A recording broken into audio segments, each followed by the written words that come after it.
Hello, everybody. Welcome to TUBETALK Live, which is a mix of a podcast, a live stream, and a fireside chat.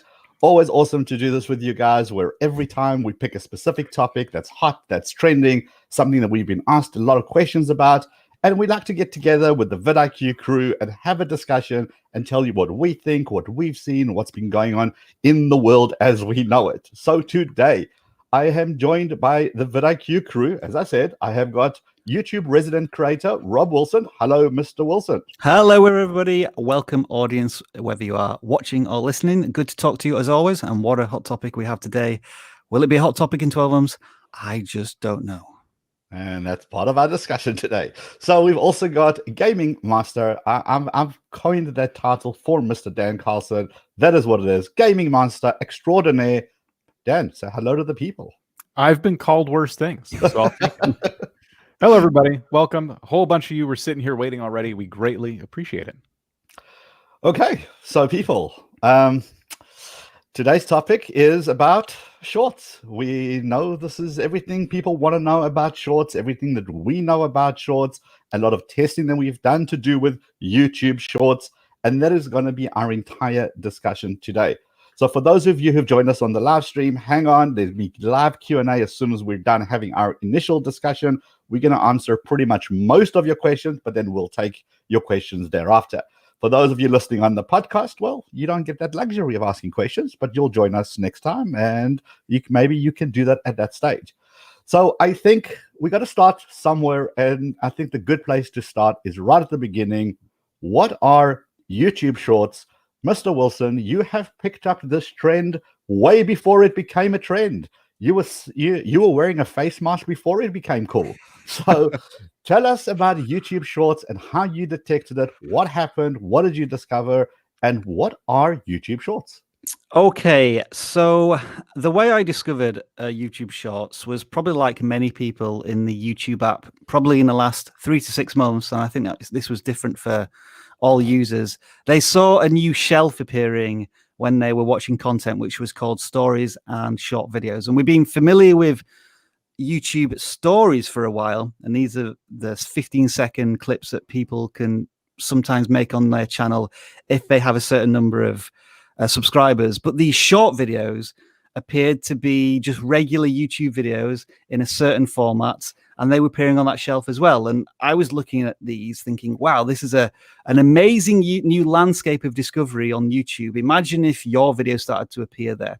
And as time's gone on, YouTube started to reveal that this is their new function called YouTube Shorts. And they tell us, I was watching a creator inside a video this week, they were telling us that the YouTube Shorts are the new way to enable the next generation of creators, which is a YouTube speak for we're copying TikTok and we missed out on this trend, but we're trying to jump onto it. So I'd say that's the embryo of YouTube Shorts right now. Okay, but let's discuss YouTube Shorts specifically. What are they? So YouTube Shorts are essentially any video that is less than 60 seconds long and is in a vertical format. That means that it is eligible, and I stress the word eligible. It doesn't automatically appear, but it is eligible to feature on the shelf. And where you will see this shelf is, let's say you're watching a regular video on the YouTube mobile app, and you scroll down and you see your usual suggested videos. That shelf may be one of the first things that appears, and you can swipe along it, tap it, and then you are taken into almost a brand new viewing experience on YouTube, which is very similar to TikTok in the sense that when a video finishes, it automatically plays another one. You can swipe up to see another YouTube Shorts, and there are a lot less options because you can't necessarily see comments or anything because they are vertical format. They fill the entire YouTube mobile screen. So regular videos is a certain viewing experience where you get more choice as to what you want to watch next. YouTube Shorts, YouTube essentially decides what you're going to watch next. And if anybody's familiar with TikTok, that's essentially what YouTube Shorts are within the mobile app. Okay, so we know that it's short videos, hence the word shorts, 60 seconds or less. Dan, you've done a whole bunch of YouTube shorts on the vidIQ Shorts channel. For those who don't know, we have one of those. Dan, what are the requirements when you're picking up that camera? Do you film it with your camera? Do you film it with your phone? Is it vertical, horizontal? What is the practical steps to take to create a YouTube Shorts? Yeah, so I use my camera. Everything you see here is set up for me, so I can just turn it on and start recording. And in my editing software, I literally just cut off the sides, so I'm in vertical format. It does have to be vertical format, but where we've been seeing people test out like a little bit wider, and I'm not exactly sure what the limit is, but it would seem that certain videos might be shorts, even though they're not 9:16. I can add a little bit more to that, Dan. We have seen a channel which was making square videos, so like 1080 by 1080, and as far as we're aware, they were being treated as a short video, YouTube Shorts. But don't quote me on that, because this is we're going to understand a lot of confusion here about YouTube Shorts. YouTube haven't told us exactly what the dimensions should be, but from one of the examples I've seen, it can be a square video, but you'll have to test to find out. So carry on, Dan. Sorry to interrupt there. No, it's okay. That's good to know, because I have not seen a square one yet. I've definitely seen vertical yet wider videos. I always make mine 9:16. I literally just, instead of 16:9, just flip it.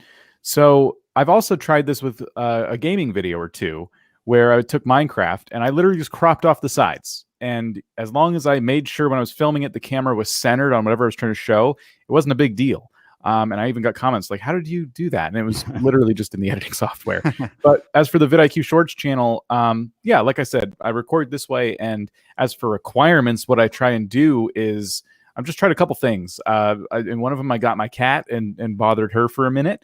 One of them, I said I wanted to try filming vertical N64 videos, and just to screw around, I took the N64 that's behind me and just said, oh, all you need to do is turn it on its side and start playing games. It's perfect. I tried that. I can confirm that doesn't work. It does not work. Okay, I hadn't tried it. I was making an assumption.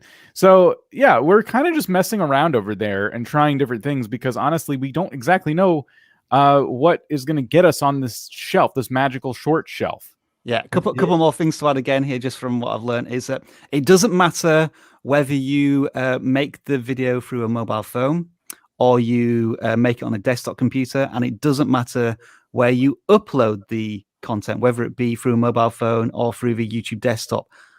I think for everybody here, there's a really important distinction between requirements and eligibility.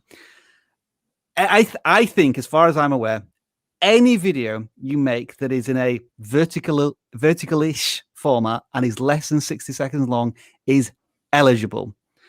Whether it gets on the shorts shelf is an entirely different question, which I think we'll investigate more as we discuss this. All right, so I think it's important, you'll hear this saying a lot as we go through. We'll say something like, from our experience, or we have been testing this, or we've been testing that. That seems to work versus that doesn't seem to work. The truth is, we just don't know. YouTube hasn't come up with a blueprint to say, white paper to say, hey, these are the requirements. This is what you have to do. So a lot of it is experimental. In fact, one of the things they did come out and say is that you've got to have hashtag shorts in your title or hashtag shorts in your description. But Rob, you've seen that a lot of videos actually don't have hashtag shorts, and yet they're still being treated as shorts. Yeah, that doesn't seem to be true. The first evidence being that we're seeing videos from 5 to 10 years old that are being published on YouTube, which when they were published, they had no clue that YouTube Shorts was going to be a thing. So it's not in the title or description, and they're appearing in shorts. And other people have been attending actual YouTube workshops where they've been saying, no, it's not necessarily to put hashtag shorts in the title or the description. I don't think it harms you whether you put it in there or not, but it doesn't seem to be an important feature. And it probably certainly won't be in the next couple of months as YouTube continue to refine this area. And I think that's a good point, Leron, where you're talking about the communication from YouTube here has been so far very poor, in the sense that us creators who want to jump onto this feature and tool, almost like a land grab, we're not getting the information we need. But I guess from YouTube's point of view, is they're not too fussed about the early adopters trying to leverage and maximize and maybe manipulate the tool. They're like us testing it at the moment. Testing. Yeah. And that's the important distinction. The app is officially, YouTube Shorts is officially launched only in India at the moment. And that's going to be part of the YouTube app inside the, on your cell phone. Well, Correct. Just like you can press a button to create a new story, you'll press a button to create a new shorts. That's what it seems like it's going to be for the rest of the world. But what they did do is they said, look, as long as your short videos are less than 60 seconds, everything else is up for grabs. Vertical, horizontal, crowbar it in, make it like TikTok or make it like Instagram where it's a square format. All of that seems to be up in the air. Yeah. The only minimum requirements to qualify as a short is 60 seconds or less. Did you guys agree with that? I think it has to be square or vertical. I think if it's in any form of landscape, I don't think it will be counted. And so I think from that point two of view, things. So it's two things: square or vertical, and it's got to be 60 seconds or less. Yeah. And whether you put shorts in the title or description, that doesn't seem to be. But let's be honest, it can't really harm you. Dan, the one question that I keep seeing time and time again is to do with thumbnails. Now, we often speak about thumbnails. We say how important they are for YouTube, how the thumbnail is going to get somebody's attention. It's going to get them to stop the scroll and then look at your title and then click. Thumbnails don't seem to play a role at all in YouTube Shorts, right? No, it's a bit weird because so again, in my own testing, I did some, like I said, some Minecraft content, and the 3 screen grabs that YouTube gives you to put in the place of the thumbnail weren't great. and I'm like, I would like to have my own thumbnail, even if I have to make it vertical, something that, because I know when it shows up on the shelf, it's going to be vertical. But I put a thumbnail on it anyway, a normal YouTube thumbnail, because I know when I post the video, my audience is still going to see it. So it didn't seem to affect it getting on the shelf or not. It still became a YouTube short. I still got that traffic that I was looking for. But yeah, it's weird going into YouTube and not worrying about a thumbnail for once. I don't know if it'll stay that way. I would actually like a little more control. I've always wanted to be able to scrub through my video and pick a frame rather than these 3 randomly generated frames. I know there's probably some AI there, but it doesn't do a good job for me. I would really like to have a little more control over what people see. Yeah. So again, to add more, experimental, right? Again, to add more to that, you can fully optimize your shorts. If you intend it to be YouTube Shorts, you can still fully optimize a video as if it was going to be a regular YouTube video. So like title, description, video tags, all of that type of jazz. It's not going to mean that it's not eligible for being a YouTube Shorts, but it won't use the thumbnail, which leads to a really important question. You have control of one thing on the YouTube Shorts when it appears on that shelf, and that is the title, which means that the title is absolutely crucial for potentially getting that click. And the requirements for the title seem to be, if it's more than 40 characters long, then it gets chopped off, it gets concatenated like it would do a thumbnail on other parts of the YouTube app. But because you can't control the thumbnail, you can only control that title. That is where you're going to best serve a potential audience, which means that I think, and this is well up for discussion and argument, that there's less search intent on these titles because people can't search for YouTube Shorts. YouTube just decides what's on that shelf. And I think you have to have more of an emotive pull, intrigue, like at that light bulb trigger moment. It's like, this title's really interesting. I want to click on it. And I think the only one way you could control your thumbnails a little bit is if you do several scenes in your video, then you're not quite sure what the thumbnail is going to be. Whereas if it's, let's just say, an image of Minecraft, you kind of know that it's going to be showing something about Minecraft. So there's probably going to be something interesting there. But like when we've been testing shorts, I've been talking to camera, then I've been doing a graphic, and then maybe some text. And at the end of the day, I have no clue what thumbnail is going to be shown. So that's something that you've got to maybe contemplate as well. Lots of experimentation. I mean, YouTube has always said that they're moving to a point where their AI is going to try pick up the best thumbnail for you. Yeah, it could be. So again, maybe a lot of this data is going towards that, where they're not giving you that option for a reason. They want to see how good they do with their AI, test that system. What better way to test the system than having millions of people from around the world just upload these short little bite-sized clips where YouTube kind of grabs what its AI thinks is good, and it will learn over time and get better and better. But I agree with everyone. We all want some control. So we've learned a couple of things: 60 seconds or less, vertical or square, and control the 40 characters of your title to get that initial intrigue click. Almost clickbait, dare I say? Yeah, it could be. Yeah, when you're so limited, I think that we could end up with that kind of scenario. So it's not search intent, and it's not algorithmically intent to surface that content. Are you guys, question for both of you, are you finding that when you see one shorts about one topic, the next couple of videos are about the same topic, the same shorts are about the same topic, or are you finding they're just completely random hodgepodge of stuff? So 2 or 3 months ago, it felt like it was completely random. Like watching Mr. Beast video, and the suggestions would be like a Tesla, Galaxy Note 20, and then something about how big planets are in the solar system. So there didn't seem to be any connection. Although at the same time, I wasn't seeing like things that I wouldn't be interested in at all, like maybe a travel video or a beauty shot or something like that. So it feels as if there was some sort of recommendation going on based on my viewing preferences. I think it's now getting more intelligent. Like I have been watching some gaming videos, and then the suggestions might be Among Us and Minecraft. And so I think as YouTube gets more content into this YouTube Shorts environment, the recommendations are improving slightly, but I don't know if you've got any more to add on that, Dan.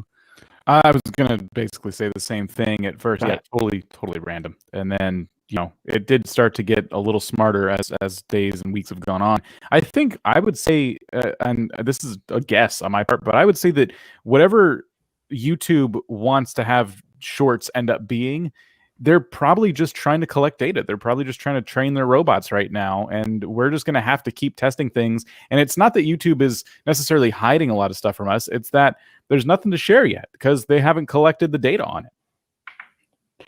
Okay, so people are experimenting. People are playing.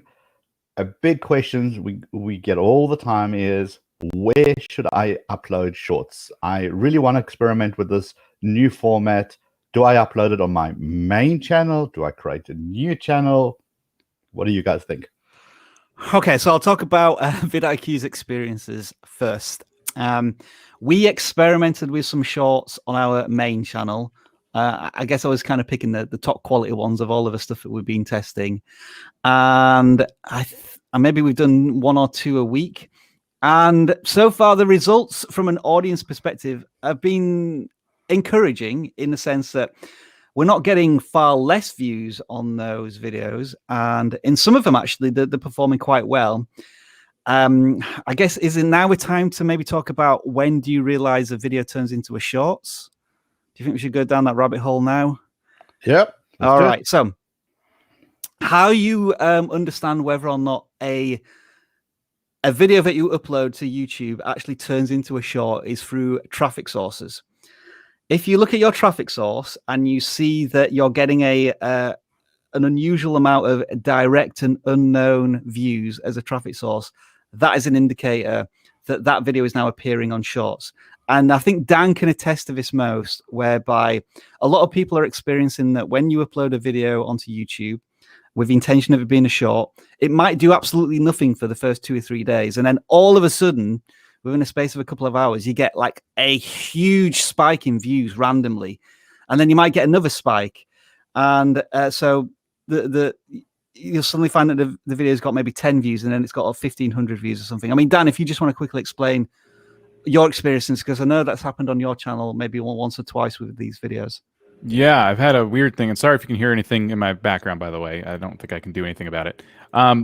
There is a couple of, I just tried it twice, right? And I have a gaming channel with Minecraft content mostly. So I put up one, I just kind of targeted a couple search terms that seemed like they were doing okay. Just a really quick, simple how-to thing. One was how to tame a horse. One was how to make a map. These were questions people were asking. I'm like, all right, sure. So a little bit of search intent there, which means I'm probably going to get some traffic from search. But the videos did do almost nothing for about the first 24 hours. And then the first one I did suddenly had what was almost a 90-degree angle on my graph. Yeah, almost flat, and then boom, straight up. And it did that for about maybe 8 to 12 hours and then flatlined again. And then another 24 hours goes by, maybe 48. We're kind of a few weeks out from this now. And then boom, again, almost a 90-degree spike.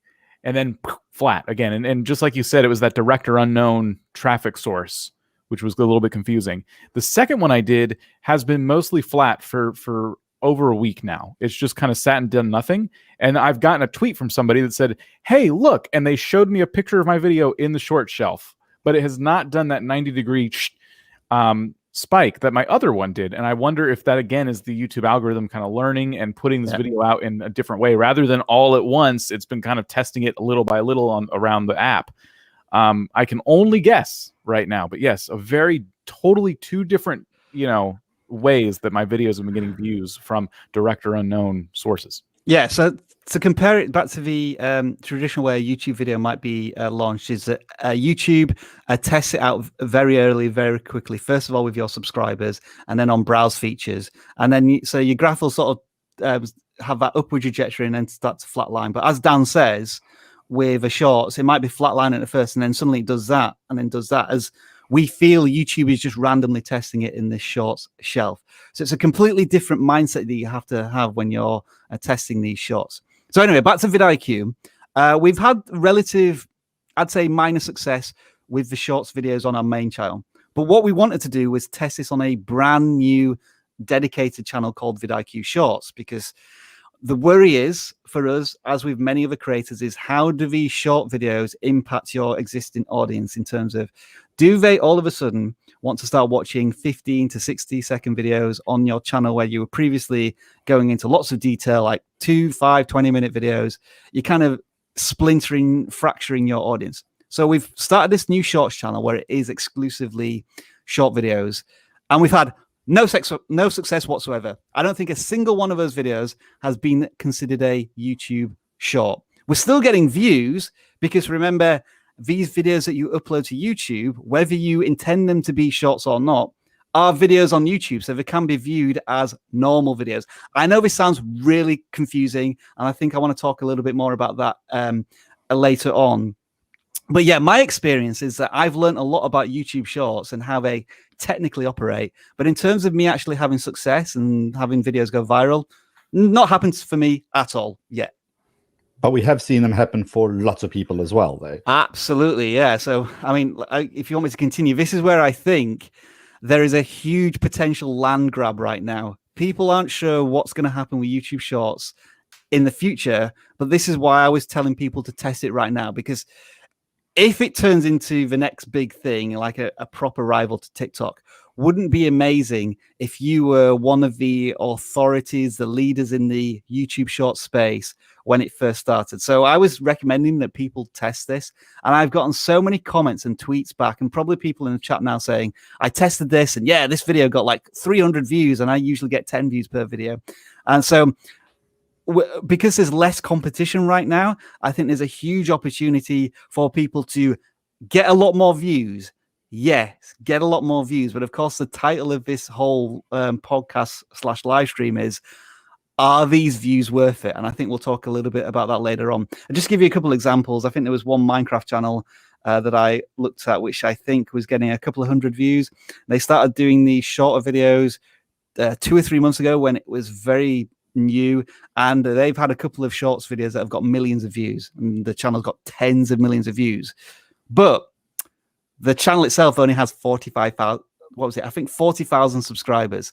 So the actual community that they built from it has been relatively short, considering the number of the views they've got. But yeah, there's all sorts of other examples of people, and I've done this in several videos on the channel now, whereby we're finding random people who are just starting out on YouTube or have never had that break, that moment on their channel. They've tested shorts, and all of a sudden, bam, they're getting tens of thousands of views. So the question is that, is it not dangerous, so to speak, in inverted commas, to have shorts, to completely pivot to shorts on your main channel?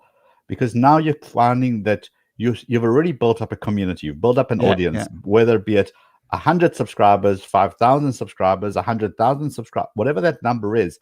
You've built an audience that knows what they want from you. And you're delivering, and you're looking at your data and your analytics, and you're doing everything that we're telling you to do, and you're growing and growing and growing.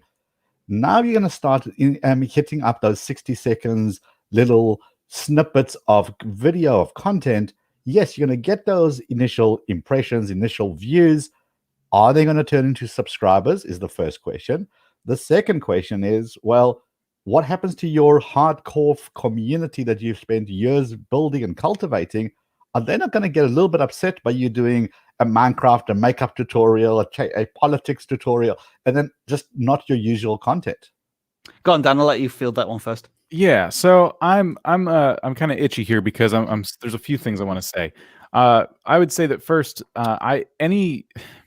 any short that you find on YouTube, I just don't know if you're going to subscribe to it. I feel like these are things people watch pretty casually.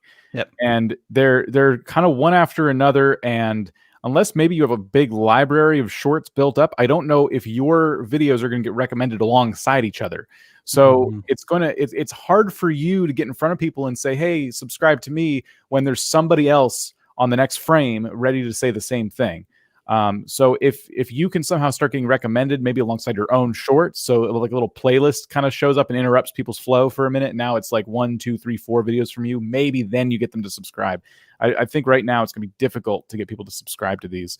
One thing I want to say, though, is that YouTube Shorts, like, we need to think about this from maybe YouTube's perspective for a minute.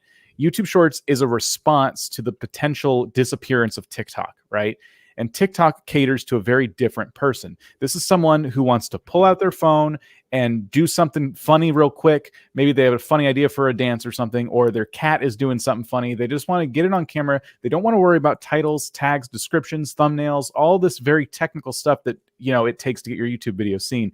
So I don't know if Shorts will ever be something that is for the creators like us here in this call, or creators watching right now who have been doing YouTube the more, I guess, traditional way for some time. I'm sorry, I'm holding a traditional way for some time. And I think that's just really important. I think YouTube is going to continue catering this to people who haven't used YouTube before, and they just want to pull out their phone and do something quick. This is not meant to be maybe a long-term channel growth strategy.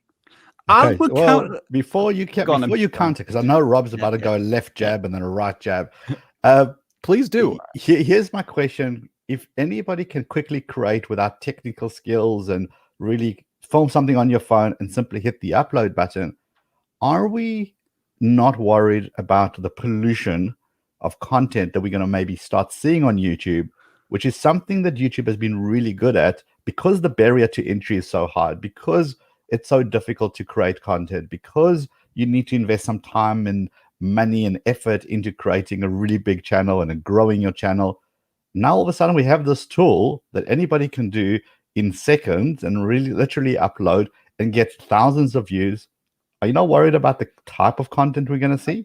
I'm not, if they separate it the way they're talking about separating it, right? Like they are introducing a whole new app in India, and I think at some point we're not a new app, Dan. It's not a new app. No, it's an extension to the existing app. Gotcha. Okay. My point is that I think Shorts are going to be in their own little kind of island, you know, and it's going to be content that is living on the same site, and you could probably find it from the desktop app, but I don't think it'll flood the site necessarily. But again, this is just me spouting off. Rob, your counterpoint. Yeah, okay. So to counter what you first said, Dan, about TikTok, I think TikTok originally was this new content platform where people were just going on there and having fun and doing these little skits and stunts. But I think just like as the YouTube platform matured, I think TikTok is now maturing now, where there are people who are of perhaps an older generation who are learning and understanding the value of these short form content, when they may be providing value and education and whatnot. And so I think that there is that possibility on YouTube as well. Yeah. But I think that's a discussion. I don't think either is right or wrong there. Now to go on back to the question about should you start a brand new channel, if you are a new creator, well, actually, this is a really tricky question, both from a technical point of view and from a audience point of view. So let me start with the audience point of view. If you are already a hugely established creator on YouTube, then yes, I would definitely recommend starting a new channel, because it's much easier to bring your huge audience over to these short clips, as Mr. Beast has done. He started his shorts channel, I think 6 weeks ago. It's already got 1 million subscribers, tens of millions of views. He knows what he's doing, and all of these larger creators as well know what they're doing. If you're a brand new channel, let's say less than 100 subscribers, 500 subscribers, then I think, given the journey that you're on, you probably have license to test that on your main channel as well, because you may find out that if you pivot to the short form content, that you are a short form content creator, and that's absolutely fine if you're happy to do that. I think the struggle is for channels that have sort of just established themselves, maybe monetized, they have 1,000 subscribers plus, and they're building momentum with their channel, and then all of a sudden you're thrusting this different type of content on them. That's a really big challenge, because if you start a new channel, you've got a relatively small channel or a small audience already. It might be difficult to bring any of that audience to that short form content. So I don't know if there's a good answer here. I'm just giving you my thoughts on that side of the equation. Technically, YouTube, now I saw this one comment, so I don't know if it's true. This person attended one of these YouTube workshops, and they were saying that right now YouTube are treating shorts as they were treating shorts as just normal content on your analytics, whereby short videos are going to lower your average view duration, they're going to lower your watch time, so they could impact your channel, which is a serious question to consider if you're going to do shorts. Again, whether it's going to be the same in the future, I'm not sure. And then later on, to answer the question about the worry about, is this content going to pollute YouTube? Unfortunately, that's already happening, because I don't know about you, but almost every third video that I scroll through on shorts is actually a TikTok video. Somebody's ripped it from TikTok and dumped it on YouTube. And while YouTube's content ID and copyright is very robust for like general copyright stuff, do they have any control in place for knowing if a TikTok video is just being ripped and being put onto YouTube? Now, if you're taking your TikTok content and putting it on YouTube, I think that's acceptable. But if you're stealing other people's TikTok content, which I've seen is rampant already within YouTube Shorts, then already we've got a serious problem, and YouTube needs to fix that. Yeah, so that actually dovetails into my next question about repurposing content. And by repurposing content, I mean your own content. Yeah, what Rob mentions is absolutely true. Every third, fourth video is just a compilation or someone ripping somebody else's video, and they're not even trying to hide it. It says TikTok with the author's name, and then maybe they give them credit in the description to think, okay, well, if I've done that, I'm well within my guidelines. So if I repurpose, let me ask this in the form of a question. I'm decided based on this conversation, I'm not going to stick my content on my shorts content on my main channel. I'm going to create another channel, because I think that's probably the safest way to go.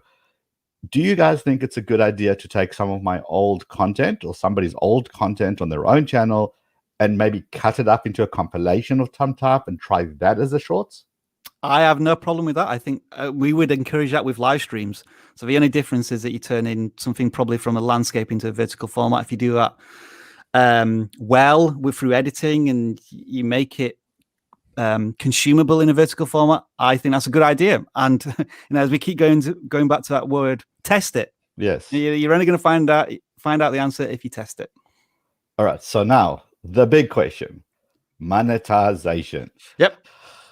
Okay, so YouTube Shorts, you upload it as a regular video, which basically means you can put thumbnail, title, description, tags, but then you can also click that little button. If you're already in the YouTube program, you can click the little button saying, hey, I want this to be part of that. I want people to see ads.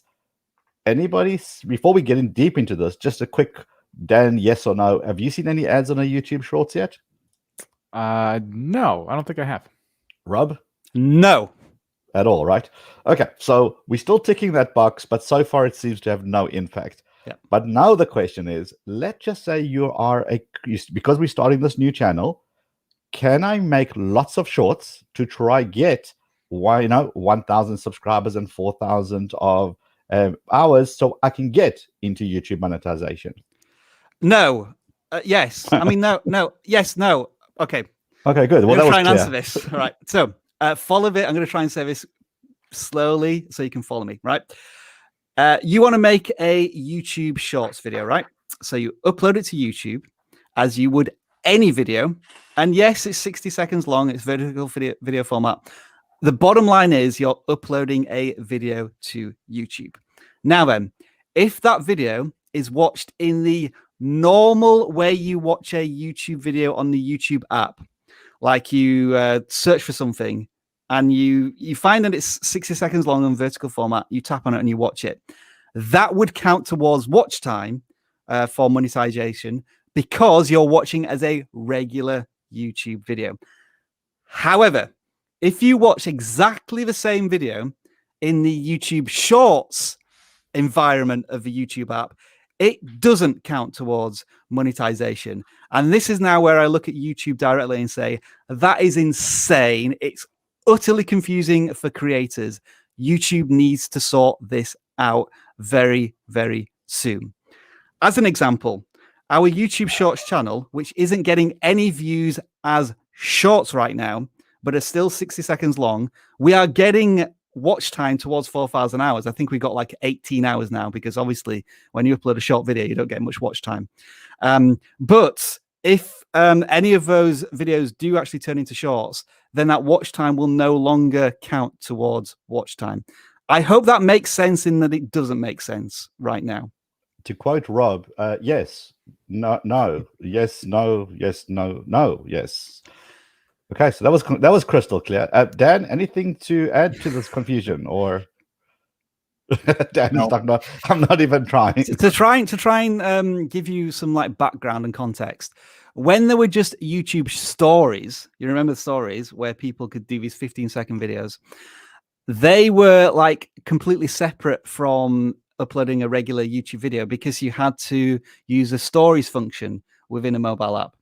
But now we have Shorts, and all of us are being given this backdoor access to Shorts by just uploading normal videos, and then sometimes they appear. That's where the confusion is. Now, I'm not sure how this is going to change when YouTube introduces this Shorts button to everybody, because it's only available in India right now. So there's a continued confusion. What would be, and I think also this goes back to Dan's ultimate question of how does short form content sit beside long form content on YouTube? And right now, the way it sits together is that we have all of these confusing questions about how to monetize content, whether these count as watch time, etc., etc., etc. And I think probably 3 to 6 months after this recording, we'll know the answers. But right now, as we're all trying to jump onto this new trend of YouTube Shorts, we don't have complete answers. But that doesn't mean you should stop testing just because you can't monetize yet, because I'm almost certain in the future you will be able to monetize yet, but YouTube just hasn't revealed those that information. And just as a final point on this, YouTube Creator Insider channel did a video this week where they explicitly said Shorts can't be monetized, and the watch time from Shorts doesn't count towards monetization yet. So I think it's going to change, but we just don't know when. Do you think that there's a possibility that this is a global test and it to rival Reels and TikTok, and that whole is in TikTok being banned in multiple countries around the world? There was the big thing in the US about TikTok. Could this be YouTube's reaction to this?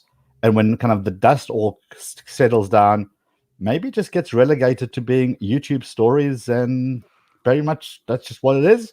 Or do you see this being a potential foray into YouTube, really getting into that new generation of quick creation of content to resonate with someone 60 seconds or less? I think. Oh, sorry, Dan. Go on. Go. No, I was sorry. I was going to say I've been kind of speculating all day. So I feel it could be a little bit of both. I think that to those of us who just kind of create more long form content and use YouTube in that more traditional way, it will look like Shorts is just this other corner of YouTube, kind of like Shorts and stories. Yeah, like you said, it'll kind of be in its own little world. But I think people who actively use Shorts, whether or not they also do long form content, I think it will I think it'll also bring them in. And I just think that the user experience will be different for every single person. And by that, I mean, they will just have they will view YouTube through whatever lens they view it through. If they're always in the short section watching that content, then that stuff might get suggested to them more, for example. Again, purely speculation.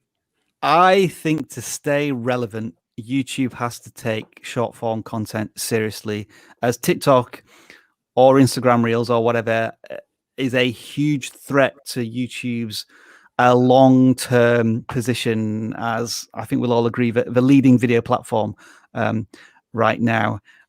I think, but I'm kind of sticking my flag in the ground here, and if I'm wrong, I'm wrong. I think YouTube has to make the decision and separate the content in the sense of making it available on a separate app. I mean, and when you think about like, wow, YouTube are going to create multiple apps for their video content. Well, they do already have the YouTube Kids app, so there is precedence there. But I don't know how I go from watching long form content and then suddenly jumping into short form content and then going back to long form content. It feels like you're in one mood or another, and the way you find shorts right now is just clunky. And YouTube have got to figure out how to make it more accessible and more understandable for creators. And so ultimately, I think there'll be a separate app. But again, speculation, as Dan says, we could all be wrong. Liron, what about you? I mean, we've been talking a lot here. What do you think about this? Because I think I want you to add a little bit here. You've had experience creating TikTok shorts. I know you had a little bit of fun with that. And I think you had some fairly successful content on there. I don't know if you're still doing it. I assume you have no interest in testing shorts out on your channel yet, but I was just wondering what you thought about it all. Yeah, I think it's a mindset thing at the end of the day. So when you're in TikTok mode, you've got this app open and you know that you're just going to scroll through reel after reel after reel of very short content. Some you'll love, some you'll hate. You'll simply swipe up as you're going through this. But there's no expectation to sit there and actually consume this insane amount of content that's really going to teach you a how-to tutorial from start to finish with every step that's a 15-minute. Your mindset isn't there. You're there for the funny. You're there for the cringe. You're there for the weird. You're there for maybe quick nuggets of information. But it's a mindset thing. I think when we go onto YouTube, our mindset is, oh, I have a problem. My toilet is clogged. I need to unclog it. How do I get more views on YouTube? How do I get more subscribers to my YouTube channel? You're there in learning mode. You're there to consume that kind of content. Or you're in the, hey, I wonder what David Dobrik's up to. I wonder what Casey Neistat's up to. You're in that mindset. But you're there actively looking for that kind of content that you're in the mood for. I do agree. I think a YouTube Shorts app is completely going to tailor this experience. And then it will separate those who are making long form content, deep dives into from those who are going to make those quick biteable chunks. Where it lies, who knows? That's the point of experimenting with lots of this. I know for myself, I haven't done it on my main channel yet, but I've got a plan to maybe create a second channel and do something with that, with a bit of a twist to try test that and see how that works for both search and for those kind of pushing those suggestions. Where it will lie, who knows? That's all we're all doing in this, is we're testing, I suppose, right? Oh. Yeah, I just hope that maybe like in 6 months' time, I don't want to be the person who said I told you so, but I at least want to be the person who gave, just a few, even if it's a handful of creators, this new opportunity to build an audience in a different type of content on YouTube. And if I have a positive impact on people doing that, then at least I've done my job as a YouTube educator. I think we were joking just before the live stream that all of the shots I've done so far are terrible and I've had no success. So that's what teachers do. They don't actually do the things that they're talking about. They just teach them to other people who are much more qualified and creative in creating successful short content. Look, the one thing I will say about shorts or any video content on any platform is, especially if you're a YouTuber, the more you do, the better you get. The one thing that shorts are really good at, or the one thing that TikTok's really good at, and the one thing that Reels are really good at, is making you really focus on telling a very quick story in 60 seconds or less. If you can master, excuse me, If you can master that skill of being able to tell your story, to tell your how-to, to tell your journey, to explain everything in 60 seconds or less, that's an amazing skill to transferable to your YouTube channel, transfers to your regular content. So wherever the chip may fall eventually, it's not a wasted experience. And I think it's very good for people to realize that YouTube isn't one thing or another. Do this wrong, your channel shut down. That mindset should be long gone. You should be experimenting. And this is a good opportunity to get maybe in front of a new audience. We know people that have one topic on their main channel, but they've always wanted to talk about something else. So now they're experimenting with that second topic on another channel. So again, YouTube Shorts is a very cool, very quick way to dip your toes into that water. If that channel takes off and people really love it, and people are leaving comments saying, hey, we want more of this, maybe that's an opportunity to build up that kind of content that doesn't fall in line with your main content. So those are my final words. Experiment, be realistic with your goals, be realistic with what you're going to get out of it. It's not going to, you have to remember your viewer on your main channel. My only red flag that I keep waving is your audience, your community on your main channel. Do you want to really mess with that as you're learning all the right puzzle pieces? Do you want to throw in something new into this? My personal feeling is no. That's why a second channel is very easy to create, and you can just experiment on that channel. Gentlemen, final words of wisdom before we sign off and go to Q&A? Well, given just going off of what you just said about creating a second channel, given that there doesn't seem to be a whole lot of search intent behind these as of right now, and it may continue that way, yeah, it seems to be a little risk starting, especially if you're going to go off topic. If you're a gaming channel that wants to start making cat videos, yeah, I wouldn't put that on your gaming channel, because your audience is still going to get pushed that content. Your normal audience, they're going to be confused. So yeah, throw up some of those shorts on a new channel, and it's likely they will, they could take off. You just never know. Will that channel get a ton of subscribers? Will it become your new main channel? Who knows? But test. I second everything Leron just said. So the title of this live stream or podcast, as I put it, was YouTube Shorts, are they worth it? And the answer is still undetermined. But think of it along this point of view. It's something that came into my head as Leron was talking about his experiences. Thumbnails. A lot of creators have this issue of adding too much text to thumbnails. And I sometimes say, well, why don't you embrace the completely different? Like, why don't you test making 5 or 10 thumbnails with absolutely no text whatsoever? And that just transforms your entire way of making a thumbnail, or it's a different challenge. And I think YouTube Shorts could be summed up in the same way, in that you're used to making longer form content for a particular audience. There is an untapped potential audience maybe coming onto YouTube via Shorts. So just imagine the challenge of trying to turn a 10, 20-minute video into a 60-second short, and how that's going to change the storytelling, the editing. It's going to challenge new aspects of your creative skills. And I think just through personal development alone, it's worth doing it. I again share Leron's sentiments about really treating your current audience with respect and not just dumping random testing content on there. Maybe start a new channel or do it 1 in every 5 videos. But yeah, YouTube Shorts, you're definitely aware of them now because we've been talking about it for the last 2 or 3 weeks. Pay attention. It's still up to you whether or not you decide to test it, but I highly recommend you test it, because who knows, this time next year, you could be a channel with millions of subscribers and tens of millions of views as one of the leaders in Shorts, or we'll not speak of this ever again. Okay, so there you have it. So I guess, gentlemen, it's time for some Q&A. If people have questions, let's stick them to shorts, please. Not short questions, but short to do with the shorts topic that we're at hand. So this is not about YouTube watch time and retention. This is about shorts. If you've got those kind of questions, hit them up in the chat. Start with @vidIQ. Then we'll be able to see them, pop them up on the screen, make you super famous. You get an amazing shout out. Dan and I will butcher your names completely. Rob will get it right perfectly every time. And go ahead, Dan, you're going to find us some questions. Yeah, Zanzeria says keep it short. You're 100% right. I like that. Let me pick the longest question I've seen. I made a couple of YouTube shorts on gaming content, but at the same time, shorts are easier and less time consuming, but want to continue making my long videos. Do you have advice on this? I think what they're asking is, can they do both?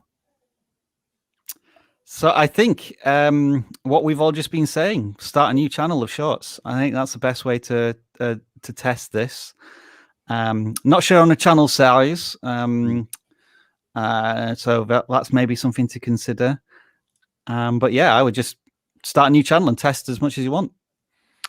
Next question. I might put these up while we're answering the other ones because these get a little bit difficult to find in real time. Yeah. Custom thumbnails work for shorts, right? My short was the same traffic source as normal shorts, so I guess the video is still considered a short. There's a lot of shots in there. I'm going to focus on the first part of that question.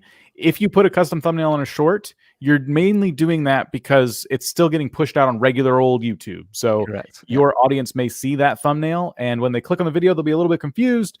But ultimately, I would still suggest putting thumbnails on shorts while we're in this kind of weird transitional phase with YouTube. Something I forgot to add as well in terms of traffic sources is, again, from the Creator Insider video, is they say that we are going to be releasing a new traffic source that tells you when you get shorts views. So that's going to be helpful a little bit in the analytics side of things. Just before we move on to the next question, if you're creating a new YouTube channel, just because you're making short videos on that, it's still a YouTube channel. YouTube will still see it as a regular channel with regular content. Thumbnail rules apply, description rules apply, tags, all of that good stuff, because it's still going to get pushed out in algorithm, in search. It'll still be discoverable. But of course, we're trying to get it onto that shelf to get that big push for those big views. But it's a regular channel. It's not treated any different at this stage. Some confusion I saw on one of my videos was that, hey, you put a thumbnail on this, I don't think it's going to get on the shelf, and it did. So the thumbnail does not disqualify you from getting on the shelf, at least at this time. All right, so Lifeaholics Fishing, that's a good name. Do you believe we should still be, sorry, I'm going to try and read this here, creating, so basically should we still be doing like a hook, an intro, an outro, a call to action in those shorts, or should we come up with a different content structure? Go on to TikTok and find out what people are doing on there. That's your video template. My quick advice on this is you got 60 seconds. Get in and get out. This is as clickbaity as you can possibly do. That is going to be your ultimate goal to success. Be clinical about it. So your 60 seconds, divide them into 3. So you know what you want to say in the first 20 seconds, what you want to say in the middle 20 seconds, what you want to say in the last 20 seconds, if you want to get like analytically about it. But it's in and out. It's quick. It can be less than 60 seconds. So if you're done, you're done. There is no intro. There is no outro. There isn't your logo spinning, your animation. Forget about all that.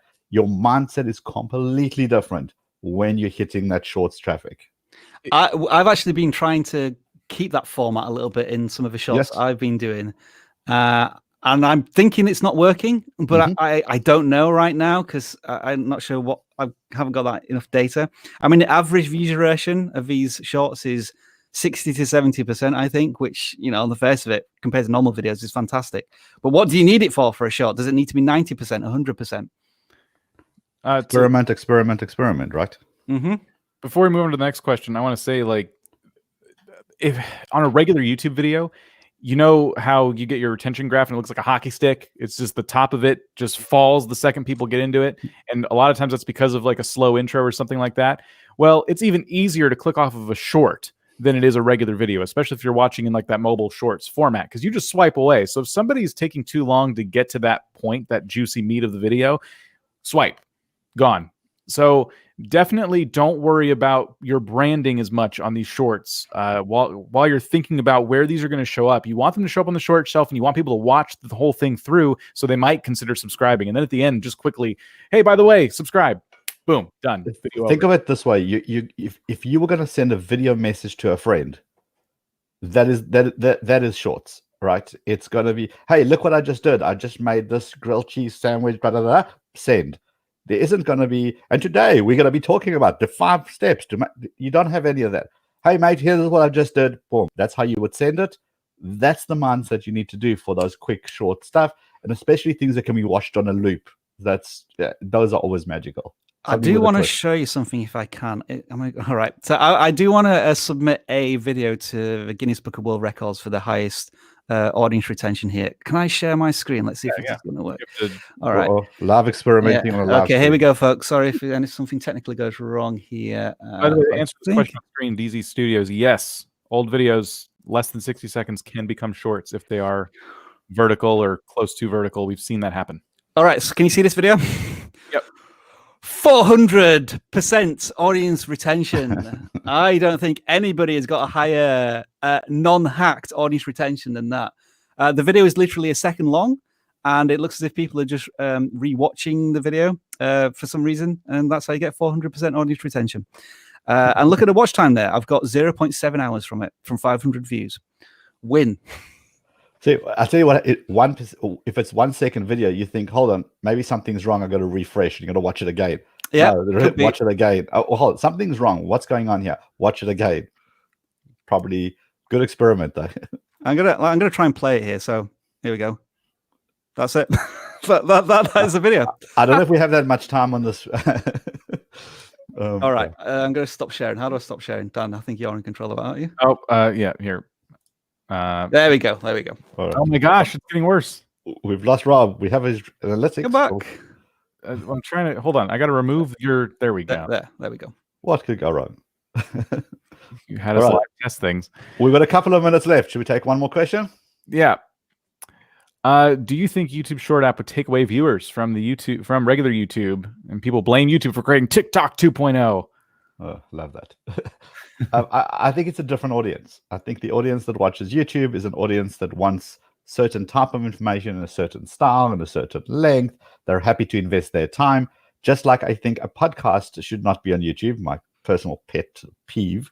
My podcast should not be on YouTube. It should be in an audio format where you stick your headphones in whilst you go for a walk or listen in the car, because that's the experience that people are waiting for. A 40 minutes deep dive into whatever it may be. And then the TikTok experience is quick, biteable chunks in between stuff. I'm waiting for an appointment. My doctor is late as usual. I'm in the waiting room again. That's when you consume those audience. Will one audience leave one platform to go to another? Personally, I don't think so. When TikTok blew up, I mean, it was Musical.ly first, and TikTok kind of became the brand to follow. YouTube still succeeded. YouTube's still growing and still going strong. That shouldn't change. It's just going to be different things for different people. Can I take this one real quick? I know you said one more, but I did a short on the vidIQ Shorts channel where I took a Twitch clip. It was a 16:9 regular old Twitch stream we did. And I cut it up into a short for YouTube Shorts, and it's all in the editing. So if you film your video, like you record your screen at 16:9, go into your editing software and start playing around. Get the framing to be 9:16 instead, and then it's all about how you edit. For me, I jumped around. I moved the video around in the frame to get it to do what I wanted. So you will have to get creative if you're recording content differently. Oh, I want to go into overtime here, Liam. There's some really good questions. Are you going to allow this or not? I shall allow this only once. Yeah, okay, only once. Right. I saw some really good questions here. Where is it gone? No, the screen's just scrolled away from where it was. Right. By the way, Dan is reminding us in the live chat, we have great discussions on our Discord. So if people are here and they want to carry on these kind of conversations, head over to our Discord. Of course, it's free. Just simply click that link. If you're not a Discord person, we have them on Facebook. We've got Facebook group. Links are all in the description. And I'm just going to say, well, go listen to TubeTalk just because it's the fourth quarter. I had a really good discussion with Benji Travis about what YouTube creators should be doing in the fourth quarter to monetize, get those brand deals, and blow up your channel before this year, before the super weird year is ending. So a quick plug for the Discord, Facebook, and then the TubeTalk podcast. Rob, I bought you as much time. Yeah, well, okay, it was Farmstead Smith who mentioned this, but I can't find the comment now. It's something along the lines of you can create end cards. You've got to keep them really simple. But remember that if you create an end card or an interactive card, that's only going to appear if somebody's watching it as a normal YouTube video. If it's a short, as far as I'm aware, there's none of those tools feature in shorts. It was just a video and that's it. And then somebody else, I've just lost it. I thought I had loads of awesome questions lined up, and then the chats. Was it this one? Should we be adding end screens to shorts? Because that was similar to what you just said. Yeah, I guess so. I mean, you can do, but it's the same as you can add a thumbnail. You can add interactive cards.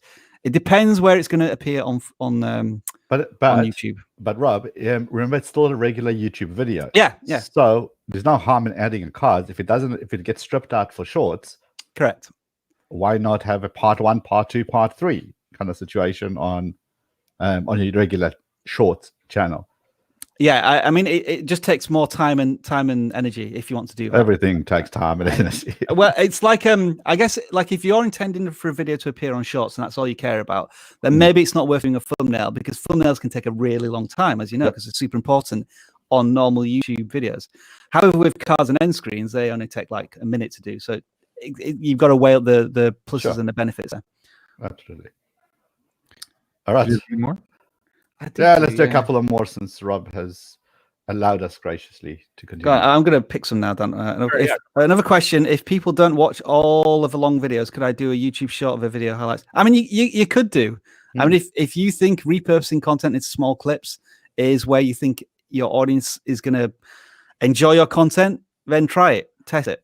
The one thing I will add to that is I've seen someone who had a 10 tips kind of style video on regular YouTube. God, I hope we're not going to have to start using regular YouTube and short YouTube. Yeah, I mean that's so frustrating right now, isn't it? It's like classic and studio. Oh no, that's terrible.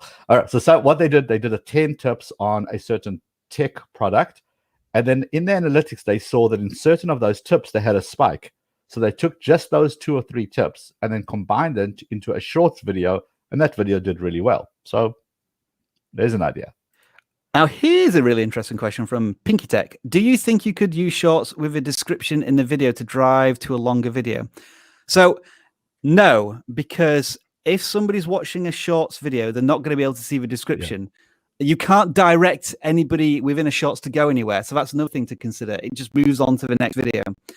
But it made me think about something else in terms of promotion of content, but I can't remember what it was. Oh, it's gone out of my head now. See, I told you we had a time limit where our brain functions, and it's done. What was it? It's super weird. Talk about something. Oh, that was it. In that you can't promote people onto a YouTube Shorts because you have no link. Like if you give somebody a link to a YouTube Shorts that's doing really well, it just sends you to normal YouTube. So that's a little bit weird. Having said that, here's another complicated bit. When you're in the YouTube Shorts platform and you're watching a video, you can tap on the channel icon of the video, and then that shows you just the shorts of that person's content. Not all of the videos on the channel, just the shorts videos. And there is a link to that. Somebody sent me the link, but when I clicked on it, it didn't work. So I'm wondering if there's going to be like, we have our vanity URLs like youtube.com/vidIQ. Maybe in the future it'll be youtube.com/shorts/vidIQ, which sends you to a slightly different portal. So that's another thing to consider. So it's almost a filter. So let's say you have your channel with 100 videos, 3 of them are shorts. If somebody clicks on your channel name on shorts, it will just show you those 3 videos. Correct. Yeah. Okay, so that's a way of binge watching one channel within the shorts environment. It's almost the TikTok when you get a nice video from one creator, you click on their name and we'll just show you just their content. Yeah. Okay. Bertaloo asked what are good short ideas for gaming channels. So I thought I'd grab this real quick. The stuff I've seen really, really successful is either really funny, quick content and some really valuable stuff. Like one channel, I think we talked about it earlier in the stream. There was a channel doing redstone tutorials, and they just did it to music, and they had like 5 different redstone contraptions lined up, and one by one, they just kind of went through them in less than a minute and showed you how to make them really fast. And that video got millions of views. And so I think you can't overthink it. Like if you have a funny idea, just try it. And like I said earlier, film it like you always do, crop off the sides, make sure your camera was centered when you filmed it, and that could work. Time lapses are really good as well. Bad Laurie, who is one of the channels I featured in a video last week, she decided to do time lapses of building Sims characters, and each one of her shorts is really interesting. Each one of her shorts is getting tens of thousands of views. In fact, I want to show people that, because that's a really interesting example of where somebody's like sticking to one topic on a channel on Shorts, and they seem to be having a lot of success. So talk amongst yourselves for a second. Let me see if I can find this one. Sorry, Leon, I know I keep going. It's just like, it's another thing I want to show people. But this is it's an indicative of something new coming out of YouTube, where we get super excited and we want to try it, but we have more questions than we have answers. And the only way to get those answers is to experiment, is to play with it. And that's what we do at vidIQ. We try to break things and see where we pushed it too far, and now we know what works and what doesn't. So thanks, Dan. So look at this channel, Bad Laurie. They've got 2,000 subscribers nearly now, and they're just in the Sims space, and they're doing all right. They're getting like a few hundred views here and there. Sometimes they have a little breakout one, 3,500 views. But then this one right here, hopefully I inspired her to do this. She does a short video, and if I mouse over it, you can see that it's like a quick time-lapse build of a character, 13,000 views. And then she's kind of pivoted a channel to that topic. But the really interesting thing is that all of these videos have been really successful, presumably as shorts, 10,000 views, 40,000 views. And I feel as if this is one of those good examples of where somebody has decided to do a land grab on YouTube Shorts, and it's really working for them. But look, they go back to their regular content, few hundred views. And then all of these tens of thousands of views, we're not generating that many subscribers. So again, this is where what is really confusing and frustrating for me is that shorts and regular long form YouTube content is in the same place for creators right now. And I think ultimately we need that to be split for us to understand it more and then how to monetize it. Right. I look at the thumbnails on those too. The characters, because it's just a quick time lapse of a sim. Like no one even had to try. There's the fun. Yeah, they're really good. By accident, they're really good thumbnails, aren't they? Yeah. Well, not by accident, but like it's one screen throughout the entire minute, so you kind of know what you're going to get anywhere. And because it's just really clear, and yeah, it just works for me. So really good stuff from Bad Laurie there. Yeah, this is how you do it. Like shorts, I think right now, especially, are just very visual. Like you're going to get the click if the title and the thumbnail are visually appealing. If you're doing something that everyone can grasp before they even click the video and they want to see it, you don't want to overthink these. Is my point. I just wanted to look at how many comments this video had got, because I'm wondering. Yeah, like 40,000 views, 40 comments. That's another symptom of the shorts environment where there's a lot less engagement as well. So that's another challenge. Because there is no way to engage within shorts.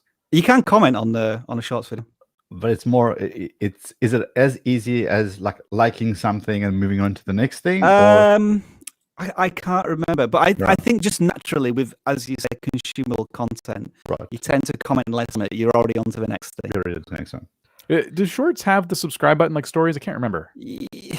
Yeah, I think they do, but I can't remember if I've moved now. I'll have a look, Dan, if you. No, I'm wondering, because that would be, I think, the only way I would know to engage with a short. You just got to quickly call out that subscribe button. Like Mr. Beast does a great job of that. He's arrow to the end of it with a pin. Sorry, that was me. But then does he do that for his shorts, or does he do that because he's cuts it out of his main YouTube video, and that's what he does in his YouTube video?